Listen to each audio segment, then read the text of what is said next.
শ্রোতা দর্শক, বেলা অবেলা সারা বেলা অনুষ্ঠানে আপনাদের সবাইকে স্বাগত জানাচ্ছি। আপনারা জানেন যে এই অনুষ্ঠানে আমরা তাদেরই আমন্ত্রণ জানাই যারা নিজেদের জীবন দিয়ে দেশকে এগিয়ে নিয়ে গেছেন, সমাজকে সমৃদ্ধ করেছেন এবং জীবনের নানান ক্ষেত্রে কৃতিত্বের স্বাক্ষর রেখেছেন। আজকে আমরা এমন একজন মানুষের বাড়িতে এসেছি তার সাক্ষাৎকার নিতে, যিনি সারা জীবন ধরে লড়াই করেছেন, যার জীবন আমাদের উদ্বুদ্ধ করে, আমাদের সাহস যোগায় এবং জীবনকে নতুনভাবে চিনতে সাহায্য করে। তিনি একজন শিক্ষক এবং তার যাপিত জীবনের অসাধারণ কাহিনী নিয়ে রচনা করেছেন অসামান্য গ্রন্থ। তার নাম সুস্মিতা ইসলাম। আপনাকে অনেক ধন্যবাদ যে আপনি আমাদের সময় দিয়েছেন এবং আমরা এই অনুষ্ঠানটা করি খুবই গল্প করার মতো। একেবারেই আমরা একদম শুরু করি আপনার জন্ম থেকে। কোথায় জন্ম, কবে জন্ম? আমার জন্ম হয় 1926 সালে 19 ডিসেম্বর, কলকাতা। কলকাতায় কোথায় ছিল? আমার বাবার বাড়ি ছিল দমদমে। হ্যাঁ হ্যাঁ। আর আমি যেখানে জন্মেছিলাম এটা ছিল অ্যামনেস্টির তখন নাম, এখন বোধহয় নাম বদলে গেছে। তখন আমার নানার বাড়িতে 1 নম্বর সুটিয়া স্ট্রিট, আচ্ছা, ওইখানে আমার জন্ম হয়। আপনার বাবার নাম কি? ত্রিদীপ নাথ রায়। তিনি সংস্কৃত পণ্ডিত ছিলেন। তিনি মধ্যযুগ নিয়ে অনেক গবেষণার কাজ করেছেন। পেশায় তিনি অ্যাডভোকেট ছিলেন। বাবার নাম তো জানলাম, কিন্তু মায়ের নাম কি? মায়ের নাম কল্যাণী রায়। আচ্ছা। মা লেখালেখি করতেন, বেশিরভাগই কবিতা। লেখাপড়া করেছেন কোথায়? ওখানে লেখাপড়া কলকাতাতে। কলকাতা খুব প্রাচীনতম স্কুল ক্রাইস্ট চার্চ স্কুল, ওখান থেকে ম্যাট্রিক পাস। পড়াশোনায় কেমন? খুব মন ছিল? না, মন ছিল না, মন ছিল বাইরের বই পড়ায়। তো ওই বই অসম্ভব পড়তাম। আমাদের বাড়িতে বাবার নিজের একটা খুব ভালো লাইব্রেরি ছিল, ওটা দাদার সময় থেকে এসেছে। তো খুব 12 বছর বয়সে আমি বঙ্কিম যখন শেষ করি, স্বাভাবিকভাবে আমার শরতের দিকে মন যায়। অন্য অন্য বান্ধবীরা, তার তখন দু একটা ছবিও হচ্ছে শরৎচন্দ্রের, কিন্তু বোধহয় তখন দেবদাস হয়নি। যাই হোক, দেবদাস তখন খুব সারা তুলেছিল। ঠিকই, সেই প্রমথেশ বড়ুয়ার দেবদাস, যমুনা প্রমথেশ বড়ুয়া। কিন্তু আমাদের বাড়িতেও সব বই একদম তালা চাবিতে থাকতো। মা যখন দুপুরে ঘুমাতেন, চুপ করে আস্তে আস্তে চাবিটা খুলে চুরি করে এসব করেছে। খুব প্রচুর বই। এই যে চুরি করে গল্পের বই পড়তে গেলেন, তাতে কি লেখাপড়ার অসুবিধা হয়েছিল? মানে না, ওই রকম লেখাপড়ার অসুবিধা হয়নি। আপনি কয় ভাই বোন ছিলেন? আমরা 3 বোন 2 ভাই। আচ্ছা, আমি বড়। আপনি বড়। তো স্কুলের জীবনটা কেমন ছিল? স্কুলের জীবনটা খুবই আনন্দের, অসম্ভব যত্নে। আমাদের ক্লাসে কোনো সময় মানে 15-16 জনের বেশি কোনো ছাত্রীর সংখ্যা থাকতো না। কিন্তু এই যে এত বই পড়তেন, তখনই কি লেখালেখি শুরু হয়েছিল? না, তখন লিখিনি। তো এই ওখান থেকে ম্যাট্রিক পাস? ওখান থেকে ম্যাট্রিক পাস। সেটা কত সালে? 42 সালে, 1942 সালে। তারপর কি কলেজে ভর্তি হলেন? কোন কলেজে? ভিক্টোরিয়া ইনস্টিটিউশন, কলকাতায় নামকরা কলেজ। 1942 সালে ম্যাট্রিক, 44-এ ইন্টারমিডিয়েট। তারপরে ওখান থেকে আবার বিএ পাস করি। তো ওখানে কলেজে পড়া শেষ হলো তাহলে কত সালে? সেটা 1946 সালে। 46 সালে। তার আগে কিন্তু বিয়ে হয়ে গেল। ও, বিয়ে কি আগেই হয়েছে? 1945 সালে। কিভাবে হলো? এটা একটা অভাবনীয় বিয়ে। তখন মানে এক কবি গোলাম মুস্তাফা, নজরুল ইসলাম, আব্বাসুদ্দিন আহমেদ, কয়েকজনের নামই আমাদের পরিচয়ের মধ্যে ছিল। কিন্তু অন্য কোনো মুসলমানকে আমি কাছে থেকে কোনোদিন কথাও বলিনি। আনোয়ার ছিল আর কি রয়্যাল এয়ারফোর্সের রিজার্ভে, তখন থেকে এয়ারফোর্সে ছিল। তখন ওর ট্রেনিং হয় পাটনায়। পাটনায় বাবার এক বন্ধু ছিলেন, তার 3 ছেলে 1 মেয়ে। তার মেয়েটিও আমার বয়সী। ও দিন রাত্রি আনোয়ারদার কথা, যেমনি হ্যান্ডসাম দেখতে তেমনি। আমি খুব বিরক্ত হয়ে যেতাম। আর তখন আনোয়ার প্রায়... আপনি খুব বিরক্ত হতেন? হ্যাঁ, মুসলমান ছেলেরা তো আমার কি দরকার, আমি তো ইন্টারেস্টেড না। এইরকম পরিচয়, খালি নামটা জেনেছি, চোখে দেখিনি। এটা ছিল অক্টোবর মাস। তারপরে নভেম্বর মাসে মাদের এক বান্ধবী, মার বান্ধবী, তার অ্যানিভার্সারি ছিল। মা সেখানে, বাবা মা গেছেন সেখানে দাওয়াতে। ফিরে এসে বলছেন, ওই যে চিত্রা বলতো না, আনোয়ারদা পাইলটদা, আজকে তার গান শুনলাম, অসাধারণ গলা, এত ভদ্র, এত মার্জিত ছেলে, আর এত সুন্দর গাইল। আমি ওকে এই রবিবারে নিমন্ত্রণ করে এসেছি। আমার মাথায় বজ্রাঘাত, কারণ আমাদের বাড়িতে একটা নিয়ম ছিল, আমরা যখন একটু বড় হয়ে উঠছি তখন বাবুর্চির আমরা বলতাম ঠাকুর। ঠাকুর গেছে ছুটিতে, রান্নার দায়িত্ব আমার। ও আচ্ছা আচ্ছা। আর আরও আরেকটা ব্যাপার, এই যখন কলেজে পড়ছি তখন মাসে একটা করে ইংরেজি ছবি, তাও আমাদের সময় মর্নিং শো ছিল, তো র্যান্ডম হারভেস্ট দেখতে যাব, এটা ঠিক করে রেখেছি। এই রোববারে সেই তারিখ। এখন মা আসলেন নিমন্ত্রণ করে, তার মানে আপনাকে রান্না করতে হবে। রান্না করতে হবে। বিরক্তি শেষ। আমি আর আমার মা অপেক্ষা করছি, সে অন্তহীন অপেক্ষা। উনি কখন আসলেন, 1:30 বেজে গেল, আসেন না। তার গেট খোলার এটা আমি শুনতে পেয়েছি, এত রাগ হয়েছে আমার, মানে সে রাগ নিয়ে তত্তর করে নেমে গেছি কলিং বেল খোলার আগে, বাজার আগে। খুলতে আমি বললাম, এই আপনার সকাল সকাল করে আসা, আমি জীবনে কিন্তু ওকে দেখিনি। ভীষণ রাগ হয়েছে। আর উনি বলছেন, মাথায় তো আপনার সিনেমা দেখা হলো না, না আবার ঠাকুর নেই, রান্না রান্না বান্না করতে হলো, সবকিছু মিলে তো রাগ হবারই কথা। অসম্ভব রাগ হয়েছে। গান শোনার জন্য নিমন্ত্রণ, কাজে হারমোনিয়ামটা রাখা ছিল ডিভানের উপরে। একটু বিশ্রাম অল্প নিতে মা বলেন, আপনার এবার গান শোনা। তখন হ্যাঁ, তখনকার দিনে ওনার গলা আশ্চর্যভাবে বহু পঙ্কজ মল্লিকের মতো ছিল। হারমোনিয়াম বাজিয়ে যখন এক লাইন গেয়েছেন, তখন আমার মাথাটা নিচু হয়ে গেছে। মানে জীবনে আমি এরকম গান শুনিনি। তো 24শে ডিসেম্বর উনি প্রপোজ করলেন, অভাবনীয় সাহস। তাও মানে সোজা ডাইরেক্ট মাকে, আমাকে কিন্তু, আমি তো আড়ষ্ট হয়ে গেলাম, কারণ মা তো খুব কড়া, পাছে মানা ভাবেন যে আমার কোনো সায় আছে বা উৎসাহ আছে। মার সামনে শুধু না, মাকে বললেন যে মাসিমা, আজ আমি এখানে থাকবো, আমি আপনার সঙ্গে কিছু কথা বলতে চাই। তো আমাদের গেস্ট রুম ছিল উপরে, তো মা খাওয়ার পর উপরে, তখন বলছেন, মাসিমা রেখাকেও নিয়ে আসুন, আমি যে কথা বলবো তার সামনে বলবো। আমার তো তখন কেন জানি না হাত পা কাঁপছে, কি না কি বলে লোক। গিয়ে বসেছি, তখন সোজা বসে, মাসিমা আমার 26 বছর বয়স, কোনো বন্ধন নেই, খালি আমার এই ছোট ভাই বোন ছাড়া, আমার কোনো দায়িত্ব নেই।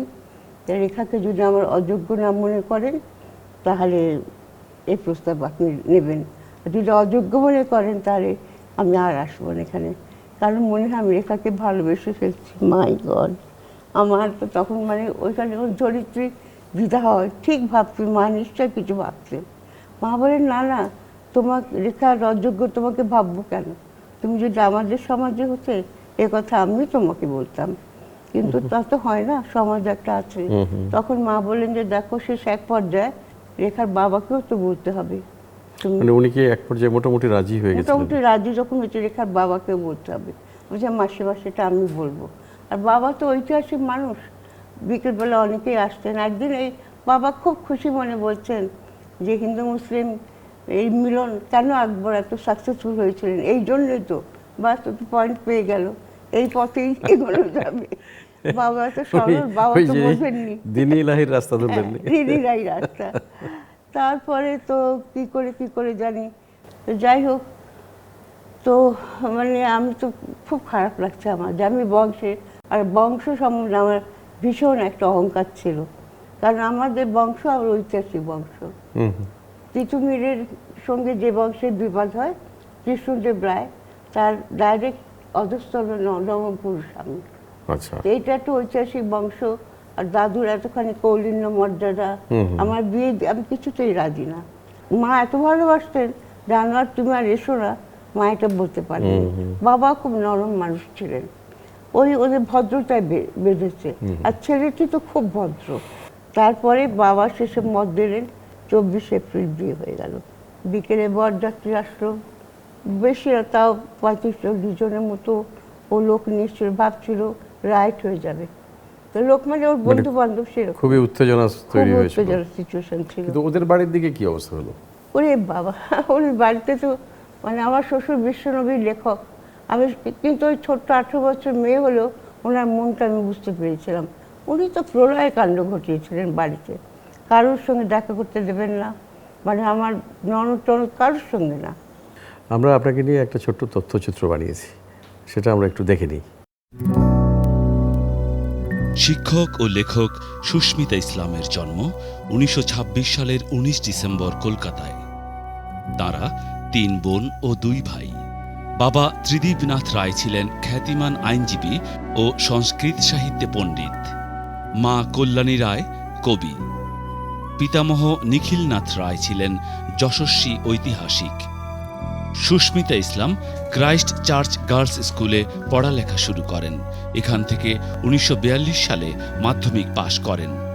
এরপর ভিক্টোরিয়া কলেজ থেকে ১৯৪৪ সালে ইন্টারমিডিয়েট এবং ১৯৪৬ সালে কলকাতা বিশ্ববিদ্যালয় থেকে বাংলায় অনার্স সহ স্নাতক হন। পড়াশোনা শেষের আগেই ১৯৪৫ সালে ২৪ এপ্রিল কবি গোলাম মুস্তফার পুত্র বৈমানিক মুস্তফা আনোয়ারের সঙ্গে তিনি পরিণয় সূত্রে আবদ্ধ হন। ১৪ বছরের সংসার জীবনে এক ছেলে ও এক মেয়ে রেখে ১৯৫৯ সালে ১৪ আগস্ট বিমান দুর্ঘটনায় মুস্তফা আনোয়ার মারা যান।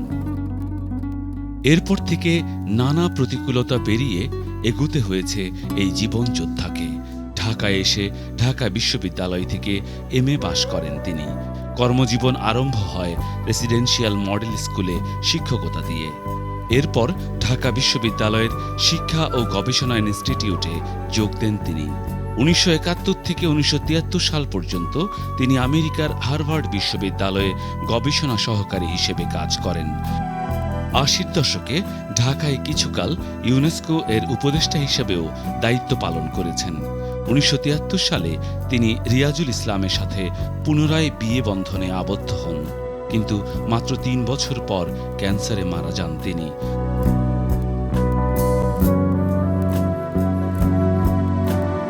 ২০১৩ সালে তাঁর একমাত্র ছেলে প্রদীপকেও তিনি হারান। একটু দেরিতে হলেও লেখালেখির মাধ্যমে মনোযোগ আকর্ষণ করেছেন বোদ্ধা পাঠকের। তাঁর প্রথম বই ফিরে ফিরে চাই প্রকাশিত হয় ২০০৬ সালে। এর আগে বিভিন্ন সময় পত্রপত্রিকায় তাঁর লেখা প্রকাশিত হয়েছে।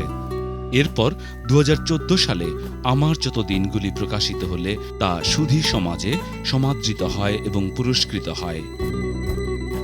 বর্তমানে একমাত্র মেয়ে মনীষা আনোয়ারের কাছেই তিনি থাকেন। মেয়ে, জামাই, নাতনি এদের সাথেই কাটে তার অবসরের সবটুকু সময়।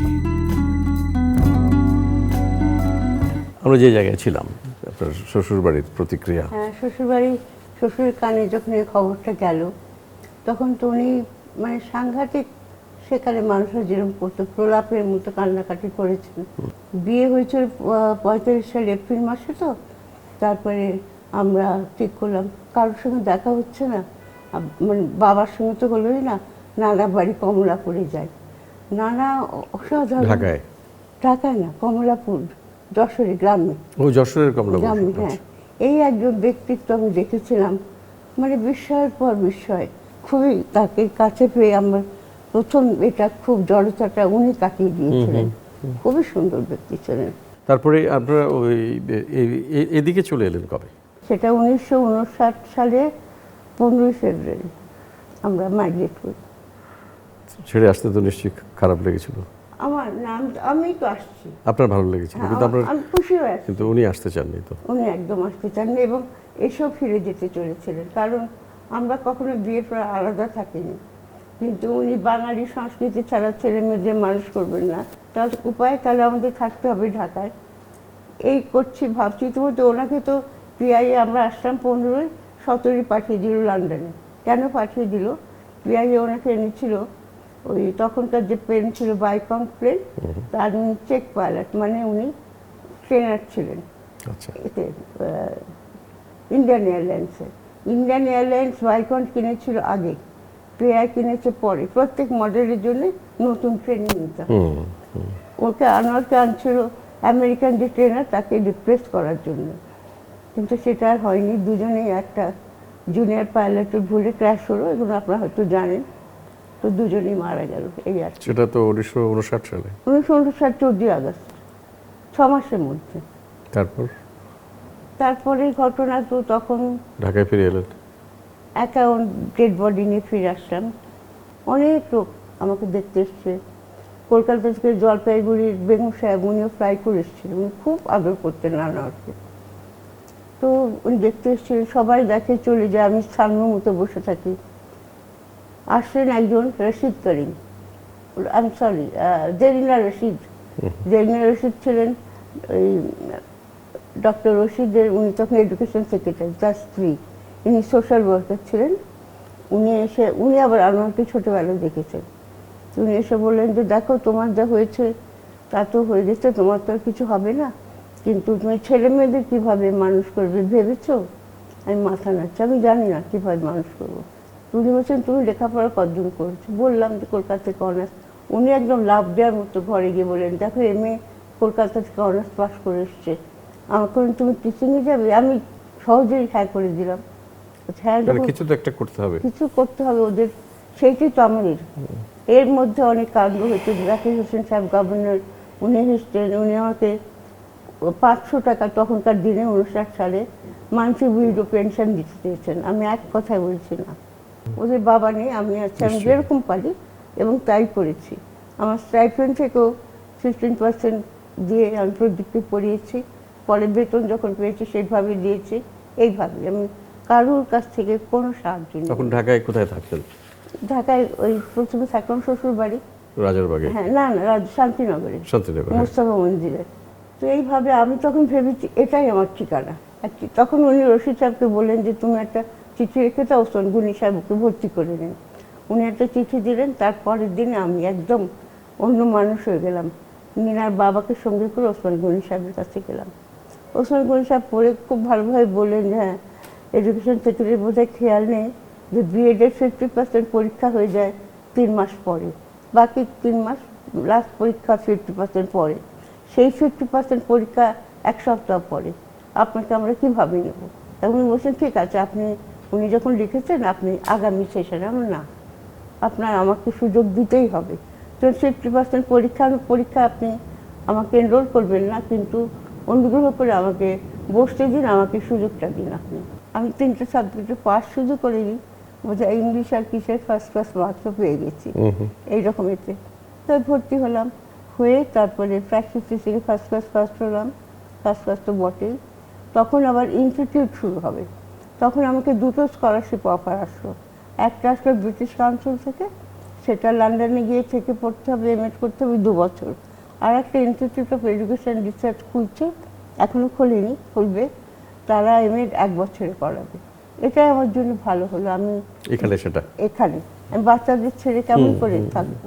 তা আমি ইনস্টিটিউটে রোল 1 ব্যাচ 1 ভর্তি হলাম, without any teaching experience. Practice teaching তো ফার্স্ট ক্লাস ফার্স্ট হলে কী হবে, আমি তো সত্যি করে পড়ানোর অভিজ্ঞতা নেই। তারপরে যখন এই হলো, ওই এমএড করলাম, করে আমার মানে যারা ছিলেন 1 নওশাবা ছাড়া বেশিরভাগই সব বাইরে পড়তে চলে গেল। আর আমাদের তখন মেজর ছিল সকলেরই, নওশাবা, আমি, তারপরে এরকম কয়েকজন আমাদের সাইকোলজি, কাউন্সিলিং অ্যান্ড গাইডেন্স, আমার এই সাবজেক্টে খুব আগ্রহ ছিল। কিন্তু স্বভাবতই এরা তো অ্যাপয়েন্টমেন্ট নিয়ে গেল, ওটা প্রথম বছরই ফেলিং হয়ে গেল। তখন আমাকে বলা হলো যে দেখো, তোমার তো কোনো টিচিং এক্সপিরিয়েন্স নেই, তুমি আগে 2 বছর মিনিমাম পড়িয়ে এসো, না হলে আমরা তোমাকে বাইরে পাঠাতে পারবো না, কারণ ওখানে তোমার অ্যাডমিশন হবে না উইদাউট 2 years টিচিং এক্সপিরিয়েন্স। ইতিমধ্যে হঠাৎ একদিন নওশাবা আসলো, ওর বাবা, উনি এই আনোয়ার সাহেব, কোন ভুলে যাচ্ছি, খুব নাম করা স্কুলের উনি হেডমাস্টার ছিলেন, আমাকে খুব স্নেহ করতেন। উনি ওই ফর্মটা পাঠিয়েছেন যে এটা একটা সেন্ট্রাল গভর্নমেন্টের একটা পোস্ট, একটা নতুন স্কুল হচ্ছে রেসিডেন্সিয়াল মডেল স্কুল, তার হাউস মিস্ট্রেস আর টিচারের জন্য। 3 বছর পড়ানোর পর তারপরে আবার অ্যাডভার্টাইজমেন্ট আসলো যে ওরা এলিমেন্টারি ডিপার্টমেন্টে ওরা নেবে কাউকে স্টাফ, আইআরে সিলেক্টেড হলাম, এই চলে গেলাম। আপনি তখন কোথায় চলে গেলেন? কলোরাডোতে, ইউনাইটেড স্টেটসে। তো পরে আমরা যখন মনে আছে লাস ভেগাসে গেছি, খবরের কাগজে লেখা আছে, আমার এখনো মনে নেই কী লেখা ছিল, ইন্ডিয়া অ্যাটাক্স পাকিস্তান না পাকিস্তান, ওইটা দেখেই তো আমাদের অনেক শখ করে আত্মীয় স্বজন ওখানে। আমি সাংঘাতিক পাগলের মতো হয়ে গেলাম না, আমি যত তাড়াতাড়ি পড়ো আমাকে 65-এ 65-এ এসে 1965-এ 5th কি 15th আমার ঠিক মনে নেই, ইনস্টিটিউট জয়েন করলাম। আর সেই দিন থেকে দুটো কাজ হলো আমার, একটা হচ্ছে ইউনিভার্সিটি ল্যাবরেটরি স্কুলের ইনচার্জ, প্রথম প্রিন্সিপাল আমি, আর উপরে যে টিচিং মানে প্রাইমারি এডুকেশন ডিপার্টমেন্টে। তার মানে আপনার তো ওখানে তাহলে পিএইচডি করা হলো না? না, প্রথমবারে তো হলো না। হলো না। আচ্ছা, তারপরে তখন তো মানে লেসন প্ল্যান দেখতাম, শুক্রবার তো ছুটি, টিচাররা আসবে না, তা আমি লেসন প্ল্যান না দেখে ওদের ক্লাস করতে দেবো না। আপনি এই তো এভাবেই তো চলছিল, চলতে চলতে 71-এর তো বেশ কিছু আগে থেকেই, ধরুন 66, 67, 68, 69, এই আস্তে আস্তে তো উত্তাল হয়ে উঠছিল। হ্যাঁ, ক্রমাগত উত্তাল হচ্ছিল। হ্যাঁ, এবং এই আন্দোলনগুলোর সঙ্গে আপনি কি রকম মানে একাত্ম বোধ করতেন? অবশ্যই অবশ্যই, কিন্তু যেমন 7ই মার্চ ঘুরে এসে সব রাফিকুল ইসলাম, তারপরে আনিস ওটা ছিল না, রাফিকুল ইসলাম, রেনু, রাফিকুল ইসলামের বোন, তারপরে মনিরুজ্জামানা, সবাই আমরা একসাথে বসতাম, চিন্তা করতাম কী করবো। কিন্তু সক্রিয় ভূমিকা আমি নিতে পারিনি এই জন্য যে আমার চিন্তা হয়েছে যে আমি ছাড়া তো আমার, আবার আমি কিছু করলে এরকম অল্প স্বল্প করতে পারি না। এই যে আপনি যাদের কথা বললেন, এরা তো আমাদের বাংলাদেশের সব হ্যাঁ অবশ্যই, আমরা খুব ক্লোজ অত্যন্ত ছিলাম। গুণী মানুষ। তার মানে আপনার তো একটা নিজস্ব একটা পরিমণ্ডল ছিল, গড়ে এরাই উঠেছিল। আমার পরিমণ্ডলের। এই আমরা তো ইউনিভার্সিটি কোয়ার্টার্সে থাকতাম, ওইভাবেই ওইভাবেই সবসময় আমরা একসঙ্গে হয়েছি। যখন হোটেল আবার আনন্দেও একসঙ্গে হয়েছি, ইন্টারকন্টিনেন্টাল শুরু হলো, আমরা রাত্রিবেলা সব দল বেঁধে যেতাম কফি খেতে, এইরকম আনন্দ। কিন্তু অবশ্যই খুব ভাবে জড়িত ছিলাম, কিন্তু সক্রিয় হতে পারিনি এই কারণে। তারপরে তো আমি তো চলে গেলাম, আর বাবলি অস্থির থাকতে থাকতে শেষকালে ও বললো যে আমি পাগল হয়ে যাবো, মা এখানে থাকলে আমাকে তুমি বাইরে পাঠিয়ে দেবো। আমার কোথায় পড়ছে, আমি কী করে বাইরে পাঠাবো, কী কন্ট্যাক্ট। তখন ওই করলো কি, একটা চিঠি লিখলো to the head teachers of all American school আর বস্টন স্কুল, কী লিখেছিল যে আমি এরকম ক্লাস 10-এর মেয়ে, আমি এরকম গৃহবন্দী হয়ে আছি, আমার পক্ষে এরকম থাকা অসম্ভব, I want to continue my education, এবং আমি dance graduate, I can teach dance, I am prepared to do any kind of job, so please help me to continue my education. Luckily মানে আমেরিকার one of the best school, brown nickel স্কুলে principal, উনি Elizabeth stone নাম ছিল, উনি British, উনি বাবলিকে sponsor করলেন। আমি বলছি তুমি কী করে যাবে, আমি তোমাকে কী করে একলা থাকতে পারি। তখন ওর কতটুকুন বয়স, তখন 16 পেরিয়ে 17 চলছে বোধ হয়। আমি ওখানে যেতে যেতে ইতিমধ্যে হঠাৎ আবার সেই আসলো, ওই ওয়ার্ল্ড ব্যাংকের ড্রাইভার, এই যে কেমন করে আমার খোঁজ হয়েছিল তার খবর জানি না, সে একটা চিঠি নিয়ে আসলো এখানে, বারবার চিঠি, যে তোমাকে ফোর্ড ফাউন্ডেশন থেকে একটা রিসার্চ হচ্ছে কলকাতায় সিএম দিয়ে, তাতে অ্যাসিস্ট করার জন্য এখানে centre for studies and education development থেকে তোমাকে ইনভাইট করছে। সোনার সোহাগা দুজনেই একসঙ্গে যাবারে পেলাম, তখন আমরা রওনা হলাম। এই তখন গেলাম, গিয়ে আমি হারবার্ডে চলে গেলাম। এই ওখানে থেকে তারপরে ওখানে একটা ছিল, ওখানে গিয়ে আপনার যে দেশ স্বাধীন হলো সেই খবর পেয়েছিলেন? অবশ্যই সমস্ত সবই সব লন্ডনই খবর পেয়ে গেলাম। আমরা মঞ্জুর কাছে কদিন থেকে বোধহয় 4-5 দিন ছিলাম তখনই। আচ্ছা, এই সময় থাকতে থাকতে আচ্ছা হারবার্ডও কিন্তু খুব সেক্সিস, এটা আমি বলছি 72-র কথা। তখন পর্যন্ত হারবার্ডে একমাত্র এক প্রফেসর ছিল কোটনি কাসডেন। একদিন কোটনি আমাকে তাড়াতাড়ি এসে বলছে, সুস্মিতা তুমি এখানে অ্যাপ্লাই করো, এটা একটা খুব ভালো পোস্ট আসছে ফেডারেল গভর্নমেন্টের, এটা এথনিক স্টুডেন্টদের কাউন্সিলের জন্য একটা আলাদা সেল খুলবে, তো তুমি তোমাকে আর কে সুটেবল হবে। আমরা কী বলো কোটনি, এটা তো না তুমি অ্যাপ্লাই করো।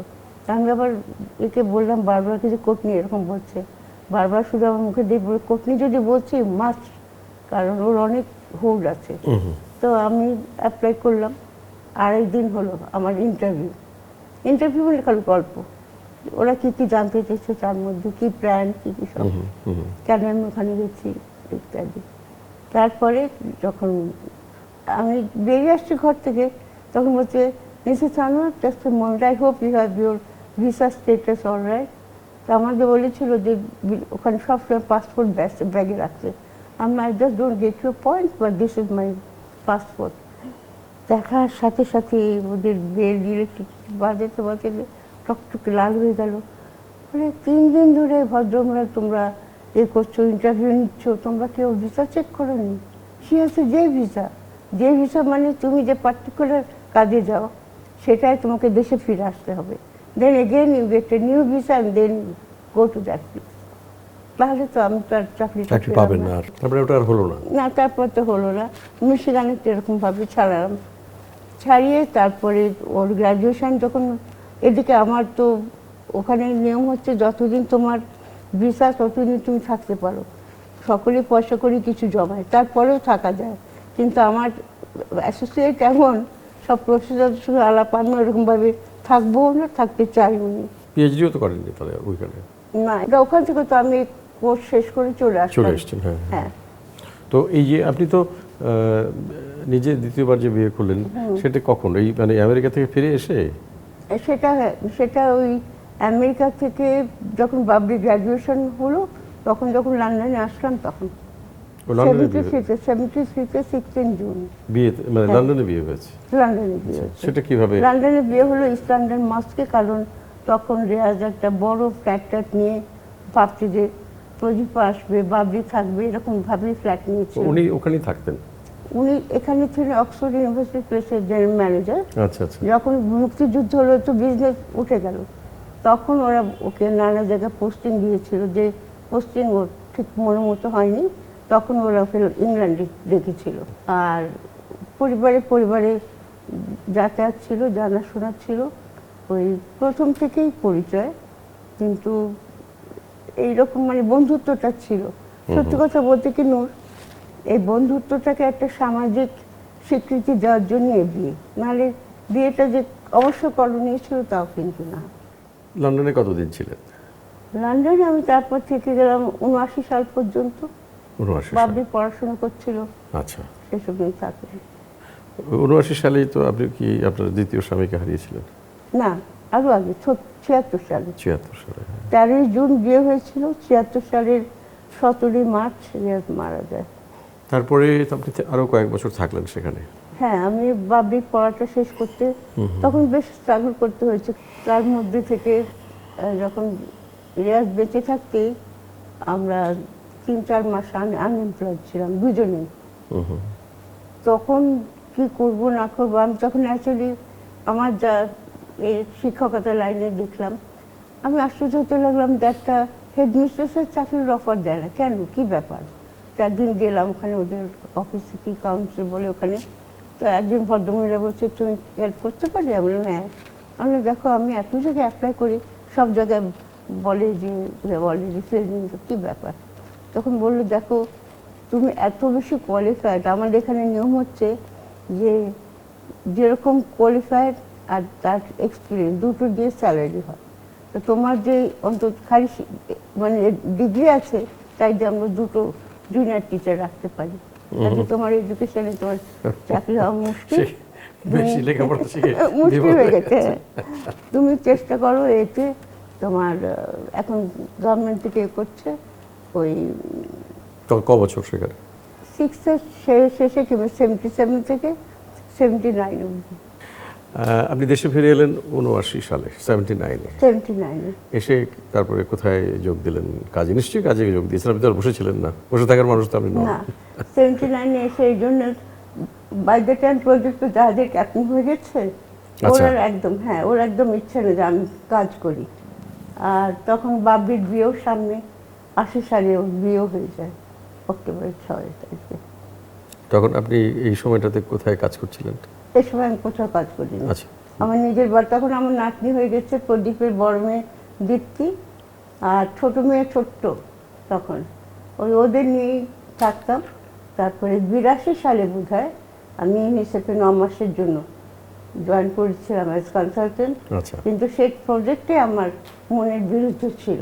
আচ্ছা। মানে teacher training, preparing teachers for most best education, এই বেস্ট জিনিসটাই তুমি পছন্দ করিনি। তাহলে তো বলতে গেলে আপনার একটা লম্বা সময় ধরে আপনি আর ওইভাবে কাজ করেননি না, এবং সেই কারণে কি লেখালেখির সঙ্গে জড়িয়ে পড়লেন? কারণ এর আগে তো আপনি খুব পরিকল্পনা করে খুব বেশি না, কিছু লিখেছেন বলে মনে না হয় না। লিখি না, পড়তাম আর এখানে ফেরার পর একটা বিরাট শখ হয়ে গেল বাগান।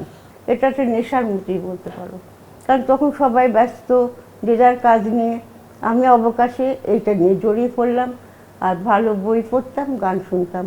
তো এই যে আমরা একটু লেখালেখির প্রসঙ্গে ফিরে যাই। লেখার প্রশ্ন তো ওই মুক্তকণ্ঠ বলে একটা পত্রিকা বেরোচ্ছিল, কেজি মুস্তাফা তার সম্পাদক ছিলেন। তো উনি রশিদ করিমকে বললেন আপনি একটা লেখা দেন। শুনতে রশিদ করিম আমার নাম পড়ে, বলে আপনি ওনার কাছ থেকে লেখা চান। তারপরে কেজি মুস্তাফা আমাকে ফোন করেন, রশিদ করিম। তারপরে খুব বিরক্ত হলাম, তুমি কেন বললে, আমি কী লিখবো? বলে কী লিখবেন, আপনি আরিফ সাহেবের সম্বন্ধে লেখেন, মুস্তাফা সাহেবের সম্বন্ধে লেখে, কত আপনার লিখবার আছে। ও ধমক দিল আমাকে, এদিকে খোলা জানলা বেরিয়ে যাচ্ছে। তখন আমি লেখা শুরু করি। এরকম কয়েক সপ্তাহ লেখার মধ্যে তখন কি বিষয় নিয়ে লিখলেন? ওই ব্যক্তিত্ব সম্বন্ধে, এক একজন আচ্ছা, যাদের সঙ্গে আপনার পরিচয় ছিল। পরিচয় ছিল। আবু সাইদ এমনি প্রথমটা লিখেছিলাম বোধহয়, তারপর কার কার আমার সঠিক মনে নেই, ওটা ফিরে ফিরে চাইতে আছে। তারপরে খোলা জানলার সম্পাদক আসলে কবি আবু হাসান শাহরিয়ার, অল্প বয়সী তরুণ ছেলে, ওর দাবিও প্রচণ্ড। শেষটা হতে হতে বললো যে দিদি, আমাকে দিদি ডাকতো, আপনি করুন, আপনি আপনার নিজের জীবন লিখেন। নিজের জীবন অতি সাধারণ, কি লিখবো, সাধারণ কথায় সাধারণভাবে লেখেন। তো বলতে বলতে এটা তো সাপ্তাহিক ছিল, একটা কিস্তি বের করতে করতে আরেকটা কিস্তি দাবি এসে যেত। এইভাবে না করতে করতে 36টা সংখ্যা আমি লিখলাম। তারপরে শামসুর রহমান বোধহয় কথা প্রসঙ্গে একবার মফিজুল হক সাহেবকে বললেন, আপনি সুশীত আনোয়ারের ওই এটা ছাপান না কেন? শাহরিয়ার আমাকে একটা সিডি দিয়েছিল, ওইটা নিয়ে গেলেন। তারপরে মন্টু ছবি এঁকে দিল, বই বার হলে। এটা কোন বইটা? এটা ফিরে ফিরে চাই, প্রথম বইটা 2006 সালে বই মেলাতে সাহিত্য প্রকাশ পার করেছিল। হ্যাঁ, এইটা বেরোতে এক ঝাঁক মানে আমার ভক্ত জুটে গেল পথে ঘাটে। কেউ কেউ বাড়িতে এসে এখন তাদের সঙ্গে খুব ভালো পরিচয়, এবং কেউ কেউ মফস্বল কলেজ থেকে চিঠি লিখে এরকম যে আপনি বইটা পড়ে আমরা মুগ্ধ হয়েছে, আপনার কিন্তু এত সংক্ষেপে লিখেছেন, আপনার জীবন তো বৈচিত্র্যময়, আপনি একটা পূর্ণাঙ্গ আত্মজীবনী লেখেন। তা আমি প্রদীপকে হাসতে হাসতে বলেছি, প্রদীপ এসেছিল তখন, যে জানো এরকম বলে, তাই তো সত্যি মা, ঠিকই তো বলেছি, তুমি লেখো না কেন একটা। তখন শেষকালে 2007 সালে আমি লিখবো বলে কলম ধরেছি, কিন্তু ততক্ষণে প্রদীপের অসুখ এত বেড়ে গেছে। একদিন প্রদীপ তো মেলবোর্নে থাকতো, ক্যান্সার হয়েছিল। ও এখান থেকে যায় 1992 সালে, 94 সালে ওর প্রথম কোলন ক্যান্সার হয়। কীভাবে যে ও সেটাকে সাফার করেছে, মানে যারা দেখেছে তারাই জানে। শেষের 3 বছর ওর পানি পর্যন্ত খাওয়া বন্ধ হয়ে গেছে। তো এই প্রদীপের এক এক সময় অসুখের খবর শুনতাম, মাসের পর মাস চলে যেত, আর লেখা হতো না। আবার প্রদীপই বলতো, মা তুমি ওটা লিখছো, তুমি তাড়াতাড়ি শেষ করো। এই করতে করতে আস্তে আস্তে লেখাটা শেষ হলো। এবং এই বইটা ছাপা হওয়ার পরে তো খুবই আলোচনায় এসেছে। হ্যাঁ, তাই দেখছি। সমকালের পুরস্কার পেয়েছে। আপনি তো 3 জন অতি প্রিয় মানুষকে আপনি হারিয়েছেন। আপনার প্রথম স্বামী, দ্বিতীয় স্বামী, আমরা সন্তান। 5 ভাই বোন ছিল। আমার 5 ভাই বোনের একলা আমি বেঁচে আছি, আমি সবচেয়ে বড়। সবাই চলে গেছে একে একে, বাবা মা চলে গেছেন, মানে আশ্চর্য জীবন আমার। কিন্তু তারপরেও তো আমার নিজের মনে হয় যে আপনার যে পরবর্তী বংশধর যারা, আপনার নাতি নাতনি, ওদের মধ্যে নিশ্চয়ই আপনি এই জীবনের যে আনন্দগুলো সেগুলো নিশ্চয়ই পেয়েছেন। ফোন করে বলে যে তোমার জন্য আমরা কত যে ইন্সপিরেশন পাই, কখনো মারা যাওয়ার কথা বলবে না, আমরা কেউ তো অজর অমর না, এই আর কি। আপনার যারা প্রিয় মানুষ বা আপনি যাদের কাছে খুব প্রিয়, তাদের কিছু কথা আমরা ধারণ করেছি, সেটা আমরা একটু দেখে নিই। সম্প্রতি আমার বড় ভাবি সুস্মিতা ইসলাম তার আমার দিনগুলি বইটি অত্যন্ত প্রশংসিত হয়েছে এবং পুরস্কৃত হয়েছে। এটা সকলের জন্যেই একটা মূল্যবান গ্রন্থ। তো আমরা তার কাছ থেকে নানাভাবে অনুপ্রাণিত হয়েছি, আর বিশেষ করে যে প্রোটেকশন, আরেকটা হলো যে অ্যাপ্রিসিয়েশন। যে আমি ছবি আঁকতাম ছোটোবেলায়, সেখান থেকে যে ছবিগুলোর যত্নে রেখে দেওয়া এবং প্রশংসা করা, সেটাকে আবার আরও উৎসাহিত করার যে ব্যাপারটি, সেটা বড় ভাই এবং ভাবি মিলে করেছে। যদিও তার অনেক দুঃখ জীবনে এসছে, কিন্তু তিনি মনের জোর দিয়ে এবং বুদ্ধি দিয়ে, মন দিয়ে, অন্তরে যতই ব্যথা পাক না কেন, তিনি তার সেই কর্তব্যগুলো ঠিকই করে গেছেন। জীবনের যত রকমের বাধা অতিক্রম করে উনি আজকে যেখানে এসেছেন, এটা আমাদের নারী জাতির জন্য বিরাট একটা শিক্ষার ব্যাপার। উনি একটা বটগাছের মতন আমাদেরকে ছায়া দিয়ে রাখেন। ছোটবেলা থেকে আমাকে আর আমার ভাইকে যেরকম করে মানুষ করেছেন সিঙ্গল মাদার হিসেবে, সেটা অতুলনীয়। কারণ উনি খুবই স্ট্রাগল করেছেন, ওনার জীবনে সাংঘাতিক ঝড় ঝাপটা গিয়েছে, কিন্তু আমাদের এত যত্ন করে মানুষ করেছেন যে কোনো সময় অনুভব করতে দেননি যে বাবা নেই আমাদের সাথে। আমাদের খুব একটা প্রাচুর্য ছিল না, কিন্তু উনি আমাদের এমন করে মানুষ করেছেন যে কোনো কিছু অভাব উপলব্ধি করতে দেননি। যতটা ওনার সময় দরকার ছিল লেখালেখির জন্যে, অতটা হয়তো উনি পেয়ে ওঠেননি, কিন্তু এই সময় শেষ বয়সে এসে এখন মার লেখাটা সবাই খুব পছন্দ করছে, ওই জন্য আমি খুব গর্বিত। প্রথমত যেটা মনে হয়, ওনার ইংলিশে যে শব্দটা বলে রেজিলিয়েন্স, মানে জীবনে এক একটা ধাক্কা খেয়েছেন উনি। আমার শ্বশুরকে হারিয়েছেন, ওখান থেকে উনি জীবনটা যেভাবে ধরে নিয়েছেন এবং আমার স্ত্রী এবং আমার সম্বন্ধীকে নিয়ে যেভাবে মানুষ করে তুলে দাঁড়িয়েছেন, এটা রিমার্কেবল একটা স্টোরি। এটার মধ্যে পুরোটা রেজিলিয়েন্সটা পাওয়া যায়। জীবনের প্রতি অপটিমিজম যেটা দেখি, এক একটা ধাক্কা খেয়েছেন বাট কোনো সময় মন ভাঙে নাই, মন হারায় নাই, ওই অপটিমিজম নিয়ে গিয়ে উনি এগিয়ে গেছেন গিয়ে, এটা আমাদের সবার কাছে শিক্ষণীয়। She's a really excellent grandmother. আমার জন্য সবসময় রান্না করতো। আমি অ্যাকচুয়ালি কোয়াইট লাকি, কেন আমার অন্য 3 কাজিনরা অস্ট্রেলিয়ায় থাকে। সো আমি আমার নানির আদর খুব সেলফিশলি নিজে পেয়ে গেছি। আমি খুব প্রাউড ওনার নাতনি হতে, অ্যান্ড আই নো দ্যাট আমার অন্য 3 বোন যারা আছে ওরাও খুবই প্রাউড। তো এখন কি ওই সর্বশেষ যে পরিকল্পনাটা করেছেন সেই বইটা লিখছেন? সে বইটা মোটামুটি সম্পূর্ণ আপনার হয়েছে। ছেলেকে নিয়ে। আপনার কথা শুনতে শুনতে আমার একটা মনে হয়েছে একটা কথা, যে আমার মনে হয় আপনি আপনার মাকে নিয়েও একটা বই লিখতে পারেন। কারণ আপনার মায়ের সম্পর্কে আমি দেখলাম মায়ের যে সম্পর্কে অনেক কিছু লেখার বলতে বলতে আমি নিজেই ভাবছি যে তাই তো, আমি মা হয়ে যেটা পারিনি, আমি তো আমার ছেলে মেয়েকে ওটা বলিনি, বলতে পারিনি, আর আমি কখনো রাজি হতাম না। আমার মা সেখানে কি করে পারলেন, মনটা কি করে এরকম হলো, লেখার আছে, বলার আছে। তো আমরা আজকে এখানেই শেষ করি। হ্যাঁ নিশ্চয়ই। অনেকদিন পরে তোমার সঙ্গে কথা বলে খুব ভালো লাগলো।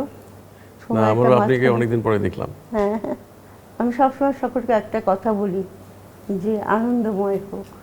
এই যে সেকালে এরা আশীর্বাদ করতো সদা আনন্দ রাখো, কথাটা মানে বুঝতাম না কি মানে কি।